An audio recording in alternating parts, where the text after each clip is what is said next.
I'm Halivni sitting with Yaffa Dermer in Jerusalem, December 22nd, 2008. Why don't you tell me a little bit about when you were born, where you were born, growing up, a little bit, your family? I was born in 1936 in a very small village. It was a village that was founded in 1884 in the south. It was called Gedera. It was founded by Russian Zionists, the Biluim, Beit Yaakov Lechu V'Nelcha. But I myself was not a Biluit. My parents immigrated to Israel, one from Germany and one from Russia, Poland. Sometimes it was Russia. Actually, a neighbor of Begin, and she was a friend of his sister in Brest-Litovsk, Brisk. Gedera was surrounded by 5 Arab villages. The Arabs always worked with the farmers, and my father was a contractor, so he always worked with Arabs. What were your parents' names? My father's name is Yosef, and my mother's name is Rivka. And they were both Zionists who one came in 1932 and one came in 1933, and they married in Gedera, and I'm one of 3 children. On Thursdays, there was always a market with the farmers. We all spoke Arabic, Aravit Meduberet, and we were very friendly with the Arab neighbors. Your parents had come specifically to Gedera? Yeah, they settled there. And you're the oldest of them? No, I'm the middle. I have an older brother and a younger brother. What are their names? One is Amnon, my brother's name is Amnon, and my younger brother is Yaakov. And I would like to tell you about some of my experiences when the partition plan. Well, why don't we, before that, why don't you tell me a little bit about life growing up in Gedera? Oh, it was a terrific childhood. Because it was a farming village, we'd sit on, when there was a goren, a big goren, and they would bring all the wheat there, and we'd ride with the oxen around to separate the straw from to chop up the wheat, and then they just kind of throw it in the air, and the kernels of the wheat would be separated from the straw. And we played games in the goren, and there were very small classes. Sometimes there were 2 classes together, like 5th grade and 6th grade, and the teacher would teach one class and then the other class. And we had very good relationship with the Arabs in my village. And we were surrounded by 5 different villages. And I had an interesting experience after the partition plan. Our gardeners happened to be an Arab, and he had a discussion with my mother. I didn't understand everything. And all of a sudden I see my mother's face turning red and angry, and she's shouting at him. And when he left, I said, "Mom, what happened?" And she says, "You know what he told me?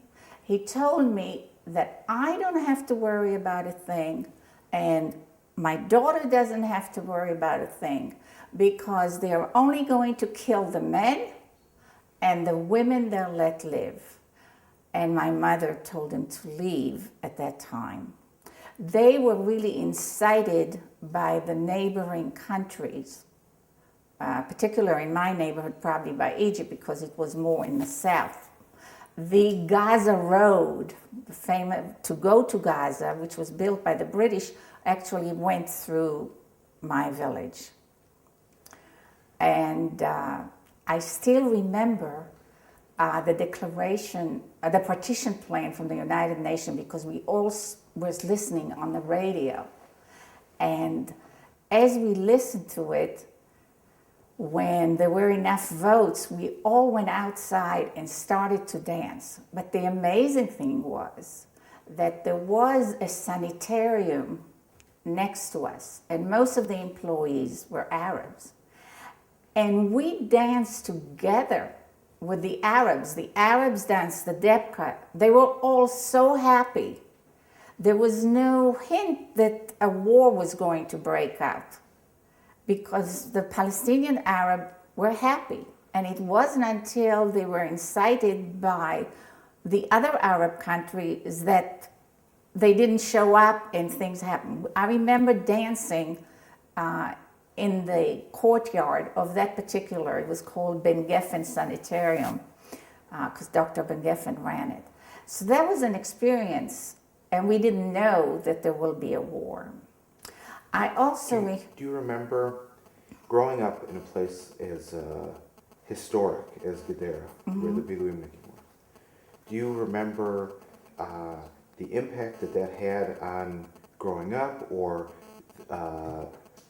the way that people reacted who were some of the older members of Gedera? We all danced. I lived kind of in a separate area, because the Yekes, the German, had separate kind of neighborhood, and I lived in the German neighborhood. But in the middle of the Moshava, in my village, they were dancing in front of Bet HaKnesset, of the synagogue. They were dancing and celebrating. Everybody was very happy. It was a dream, especially the Biluim families who were there since 1984. There was also, just before that, the British soldiers used to come and swim in the swimming pool of Gedera. I believe that Chatzor today, Chatzor was also an airfield that the British used, and Tel Nof is on the other side of us, which was also an airfield used by the British. And they loved to swim, and they'd come, and we befriended. We were always in the pool. That was our summer camp in Gedera. For 2 months, we just came and went in the pool from the house, just walked, and for lunch we'll stay in the pool and we'd just eat corn on the cob. That was a summer camp at that time. And they befriended us because they missed their families. And in fact, one British officer came to visit us at home. And I would like to say something about him. He was probably from a very noble British family, because there was later on an incident that I would like to point out to you. And he actually saved my dad, because he knew he was a native of the village. Anyway, the British, under the British mandate, they would come sometimes to the village, in fact, right next to my house, and they would have metal detectors, and they would look for, this was like 47, for ammunitions, which we buried in the ground.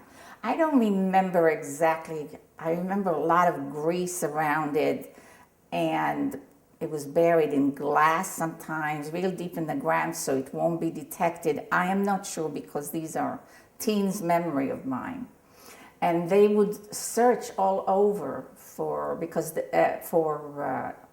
guns, and they wouldn't let the Jews have any.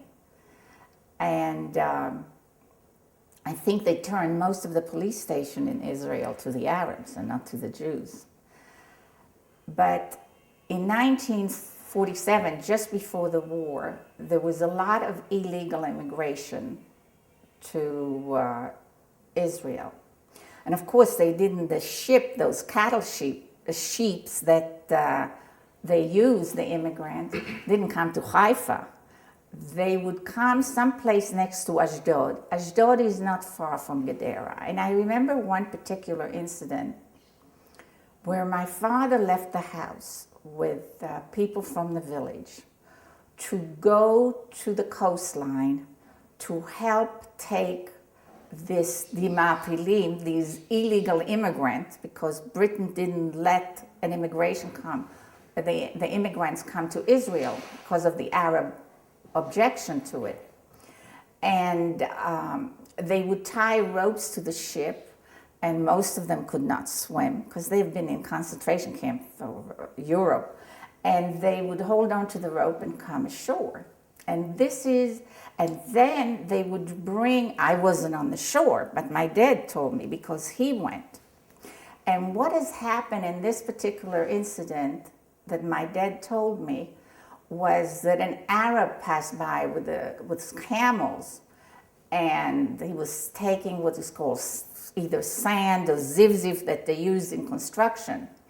And some of the men says, you've got to keep him because he can report you to the British that you are here. This was night, like 4 a.m. And some said, no, just let the Arab go. And they let him go. And sure enough, he told someone, and the British caught them in the middle while they were helping. But half the ship was already unloaded. And I remember the immigrant coming to my house. They would bring them to the houses, completely wet. We'd give them new clothes, and then they would ship them off to neighborhood kibbutzim so they'll mingle with people. And I remember distinctly the man knocking on the door. I got up then, completely wet, and my mother dressing him and feeding him, giving him clothes and feeding him, and then people picked him up and put them away. But my father didn't come back. And just after, when they saw that the British were coming, all the people burnt their ID cards. And they said, we are all legal immigrants. We're all legal immigrants. But they didn't believe them that they were all legal immigrants. They kept them, and we found out in the village that they are going to ship them to Cyprus. And I remember distinctly that we stood on both sides of the road. I was 12 then, or 12 or 11, both sides of the main road. And they were put in open British trucks on their way to Haifa. And they didn't give them any food or water. And I remember the people throwing breads, loaves of breads, into those trucks as they traveled to Haifa. They got to Haifa, and my father was walking on the plank to get to the ship to Cyprus. And the British officer that befriended us says, I know him. He's not an immigrant. And they send him back home. Some others recognized some of the people from the village and were sent, but some were not. And they were shipped off to Cyprus, to Machanot, whatever. They kept them in camp there. So that was a particular incident that I vividly remember. Do you have any idea who was coordinating this? Was your father was he involved in other activities at that time? I think my dad was just a volunteer. He didn't hold any particular position. I also remember my dad going on shmirah, watch, every week, one night, and I remember shooting. The Feda'in, the Arab Feda'in used to attack the village and steal cows, and this was in the area, and they would have guns, and they would watch the village from those attacks. Your older brother, was he?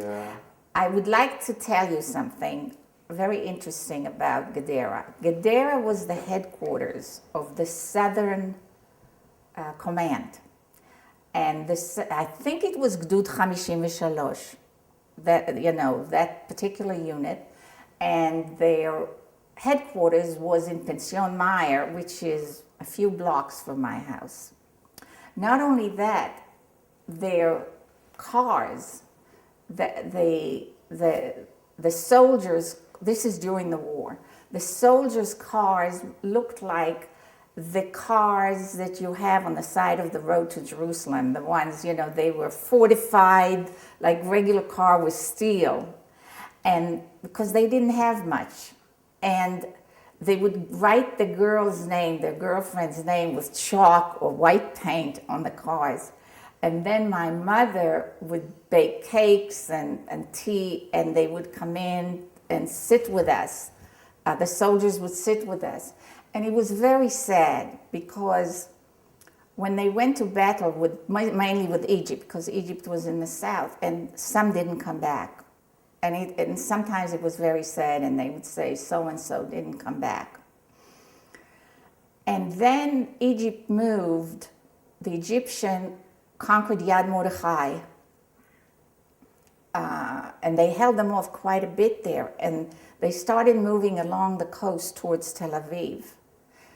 And we were ordered to leave our home and go further north by the Haganah, by the defense.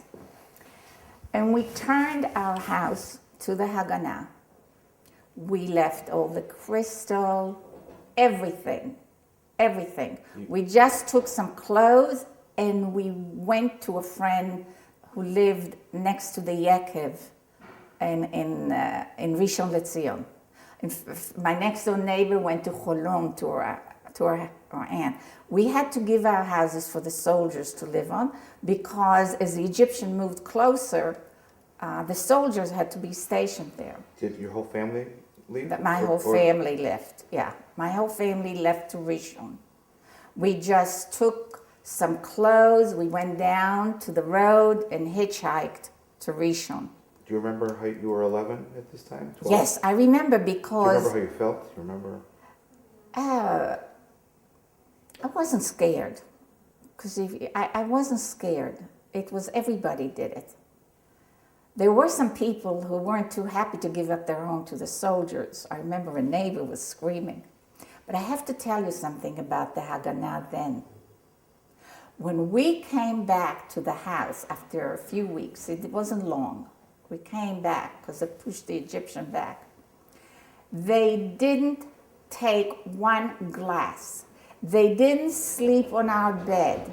They slept on the floor. I can't believe that soldiers left the house in that condition. We didn't expect to find. I've never known an army that behaved that way, and I don't know if the Israeli army would behave today that way. But it was unbelievable how they gave us back the house in exactly the same condition that we left it, and clean. So we went to Rishon. In Rishon, we moved into actually Mrs. Brown, I remember her. Actually, her son, Morale Brown, I think was Minister of Education at one time. Baron, Mordechai Baron, I think that's one of her sons. And I don't know if he knows that, but we moved in with her, and then my little brother and I went to the park. How did you get to her house? Tramp. How did you know her? My mother knew her. When she came to Palestine then, she lived in her house. She rented a room in Rishon, and then she moved to Gedera. So she invited us to a wonderful woman. And people went to relatives, but we didn't have any relatives. And my brother and I went to the big park across from the Yekev. I don't know if it's still there, with big palm trees. And all of a sudden, 3 Egyptian planes came and started dropping bombs as we were in the park. We had no idea as children, but I remember just hugging the palm tree and my brother and I just looking. And there was a cellar or some place that people were running to at the edge of the park, and we didn't get there. And we saw the bomb falling. We were very lucky that it didn't hit us, but they fell very, very close to us. And then we ran home, and my mother was petrified because we were out, and they heard the alarm, and so on. But everything was well. And after that, we decided we may as well go back to Gedera. The bombs are dropping in Rishon. I also remember one incident while we were in Gedera. My older brother, who was like a couple of years younger, there was an Egyptian plane. They were small propeller plane, like, I don't know much about plane, but it was a small plane. And he ran and got my dad's gun, and he was trying to shoot at it. He was only 14, but he was trying to do something. I want to tell you something about the Arab villages that surrounded us. I remember I lived kind of on a hill, and I remember looking towards one of the villages. Bashid was the name of the village. Later on it was settled by Bulgarian farmers, Jewish farmers that immigrated. I remember seeing smoke coming out and hearing some shooting going on. But then I saw hundreds and hundreds of Arabs running from the village.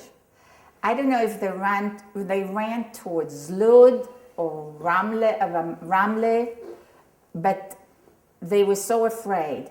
Katra, right bordered Gadara, like fenced with Gadara, they all ran away. And I remember the people telling us that there was very little to conquer there because they all ran away. I think there were very few around my particular village, Arabs that stayed. I know if they would have stayed, nothing would have happened to them. I know. And I think that the neighboring country told them to run and have no fear. You'll be back in your homes and you'll have their homes too. And then I remember my brother going into one of the villages named Masmia, because we didn't have what to eat, like very little food. And he was catching some pigeons, and then he brought them back in the house, and then I had to go to Shoichet, and we had the pigeon that he brought, because we didn't have much to eat. Was your family religious? My mother was very religious, my dad not at all, but they got along very well. When did you go back to Gadara? I left around 15 and a half, 16. And when did you go back After Rishon? Oh, it was just maybe 2-3 weeks. Then the tide of the war changed. The Egyptian advanced for a very short time. Do you remember when the state was declared? Do you remember?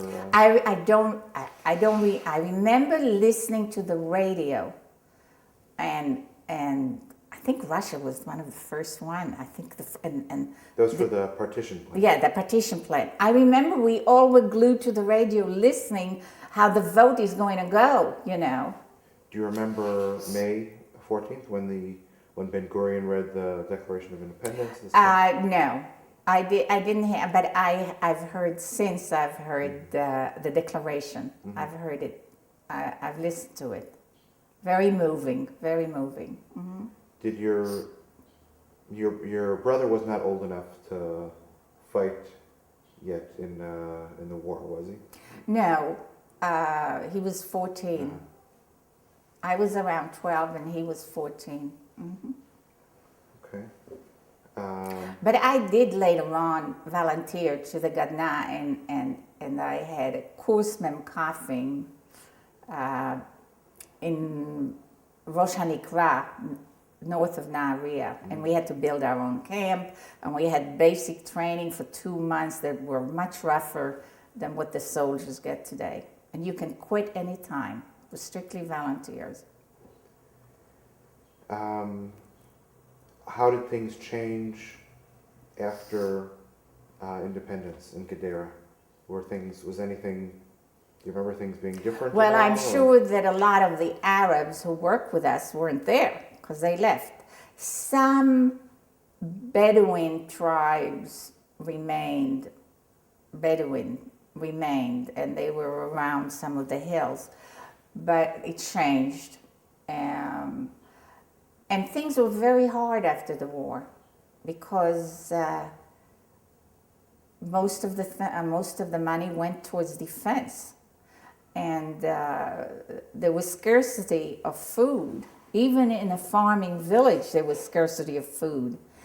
And you had, later on, you had the Tsena, what is known. I don't know if anybody told you what that was, an austerity program, where you even had to get a quarter pound of meat or something per person a month, tlushim, you know. You got little ticket for meat or butter or whatever, sugar. It was very bad. It was very bad economically afterwards, because we had to absorb all these immigrants and a new state, everything went for defense. It was very hard, but everybody pulled together. I remember my mother the Yemenite immigration to our village.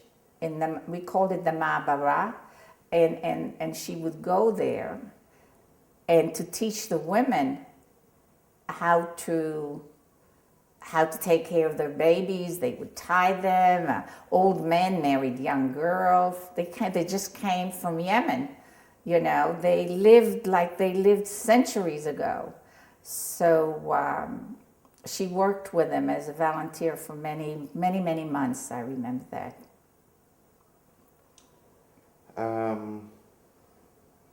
Looking back now, 60 years later, how do you think being in Palestine or Israel at that time impacted on your life? Very well. I think adversity and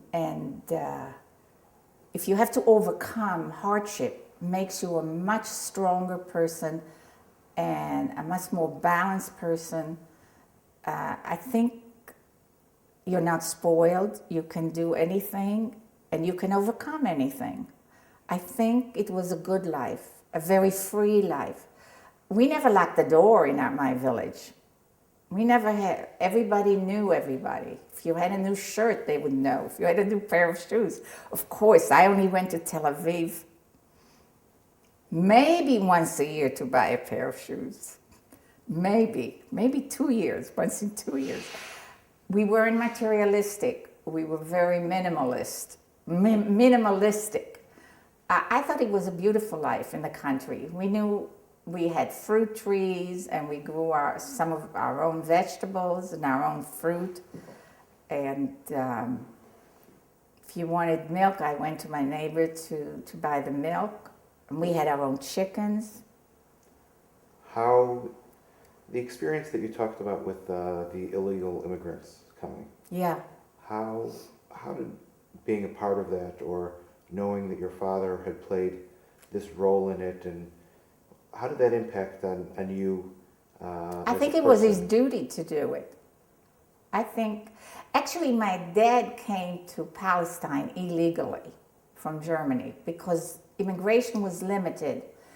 And what he did is, I don't know how he did it, but he came through Turkey, Lebanon, and then into Israel. My mother came legally. She had a visa, and then she also brought her father from Poland, Russia. She brought him. Did he live with you? Yeah, he lived with us, yeah, for 14 years, yeah.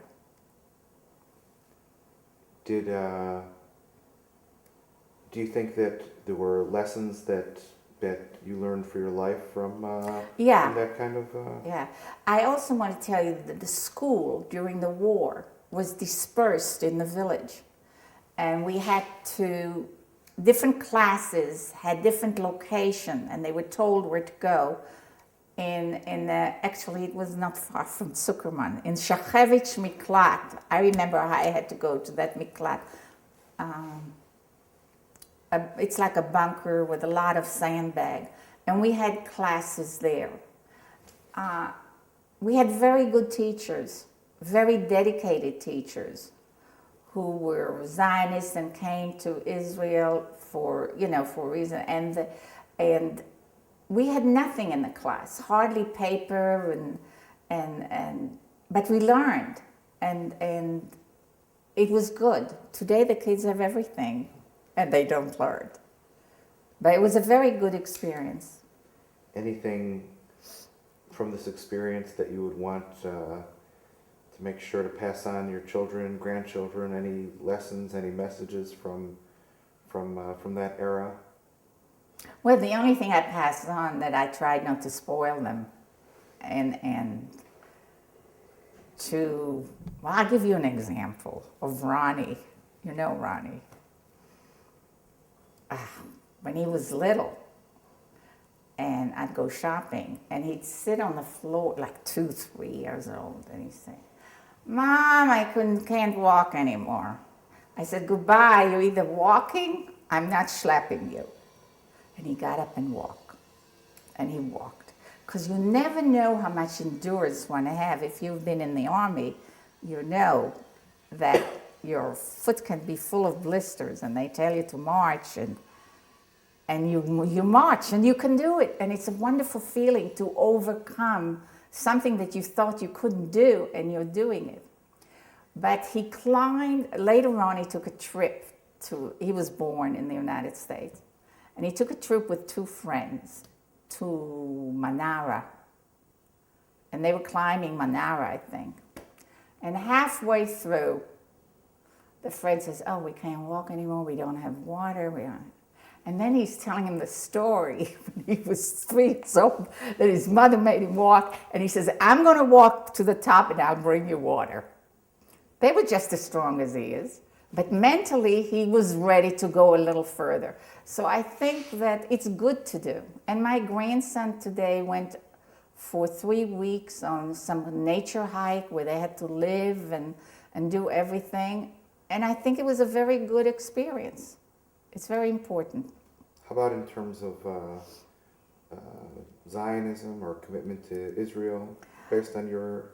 I want to tell you, when I moved to the United States, of course my parents moved, and they planned to come back, and my mother came back after a few years. I got 2 children living in Israel and made Aliyah, and I have 7 grandchildren in Israel, only 1 son there. So I volunteered for Hadassah and Ort, and I had a lot of meeting in my house, and we raised a lot of money.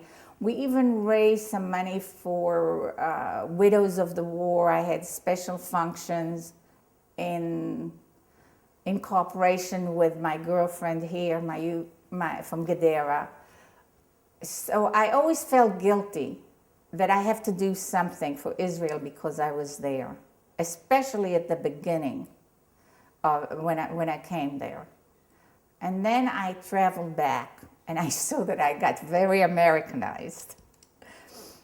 And it would have been hard for me my husband was American. He was president of Jewish National Fund in my area.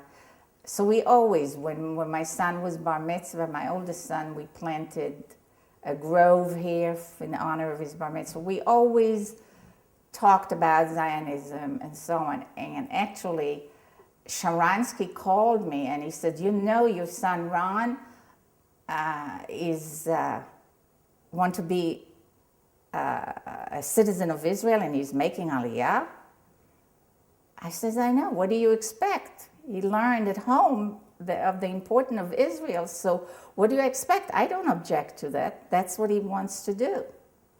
So 2 of my children are here and 7 grandchildren are here. So I don't feel as guilty leaving. Okay. Thank you very much. Thank you. It was a pleasure. Thank you.